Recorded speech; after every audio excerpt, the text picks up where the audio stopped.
नाथ का पीछे चलना। अरुण अरुण कमलनाथ खुद पीछे चल रहे हैं छिंदवाड़ा से। देखिए किशोर, छिंदवाड़ा से इस तरह की रिपोर्ट थी कि कमलनाथ को उतना पसंद नहीं कर रहे हैं लोग वहां के। उसकी वजह उन लोग बता रहे थे कि वो क्षेत्र में कम आते हैं, अब ज्यादा बाहर रहते हैं, दिल्ली की पॉलिटिक्स ज्यादा करते हैं, भोपाल में ज्यादा आते हैं। इस बात की आशंका थी और अंदर खाने भी आशंका थी। ये कोई अप्रत्याशित बात नहीं है। लोग थोड़ी नाराजगी में थे और इस वक्त जो मैं तस्वीरें दिखा रहा हूं इंदिरा भवन की, यहाँ पर कमलनाथ, दिग्विजय सिंह, विवेक तनखा, ये सारे लोग यहाँ पर बैठे हुए हैं। इस वक्त रणनीति बना रहे हैं क्योंकि इस तरह के जो झटके लगते हैं पार्टी को, अगर जो आपके मुख्यमंत्री का फेस हो, अगर वही ट्रेल करने लगे, वही पीछे चलने लगे, तो जो उत्साह होता है। अच्छा रोक रहा हूं आपको। सचिन पायलट भी पीछे चल रहे हैं। सचिन पायलट भी पीछे चल रहे हैं। नीरज, सचिन पायलट भी पीछे चल रहे हैं। देखिए बिल्कुल किशोर, यहाँ सचिन पायलट के भी पीछे रहने की खबर आई है, जो हम लोग को रुझान मिला है। लेकिन इस वक्त हम मौजूद हैं यहाँ राजस्थान के मुख्यमंत्री के आवास पे। अब तक सन्नाटा बिल्कुल कायम है। देखिए ये भी कहा जा रहा है कि कांग्रेस के नेताओं का कहना है कि रिजल्ट अभी पलट सकते हैं, लेकिन मुख्यमंत्री के आवास के बाहर क्या स्थिति है ये हमारे कैमरा पर्सन आपको पैन करके और क्लोजिंग करके दिखा रहे हैं कि यहाँ मुख्यमंत्री का आवास। जी रोक रहा हूँ नीरज आपको। शालिनी के पास हमारे लिए खबर है। शालिनी, क्या बड़े चेहरों पर क्या खबर आ रही है?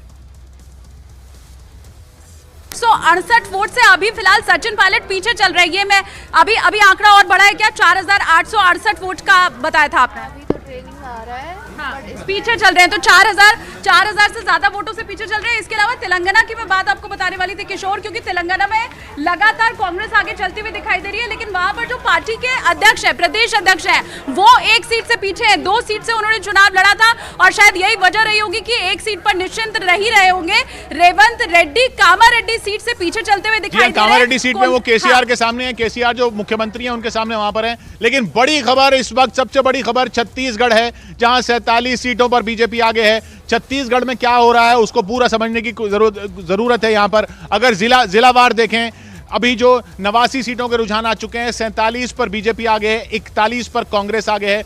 जिले अगर देखें छत्तीसगढ़ के, सूरजपुर जिले की 2 सीटों पर बीजेपी आगे चल रही है, जहां पर पिछली बार ये दोनों सीटें कांग्रेस की थी।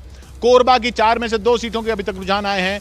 बलौदाबाजार के 4 में से 3 सीटों पर रुझान है बलौदाबाजार के, और वहां पर 3 पर कांग्रेस आगे चल रही है। वो 2 सीटों का फायदा है उसको, लेकिन कांग्रेस को बस्तर में बड़ा नुकसान है। 5 सीटों में, जो पिछली बार 5 की 5 सीटें बस्तर जिले की कांग्रेस ने जीती थी, वो उसमें से 3 बीजेपी को और 2 कांग्रेस को जा रही हैं।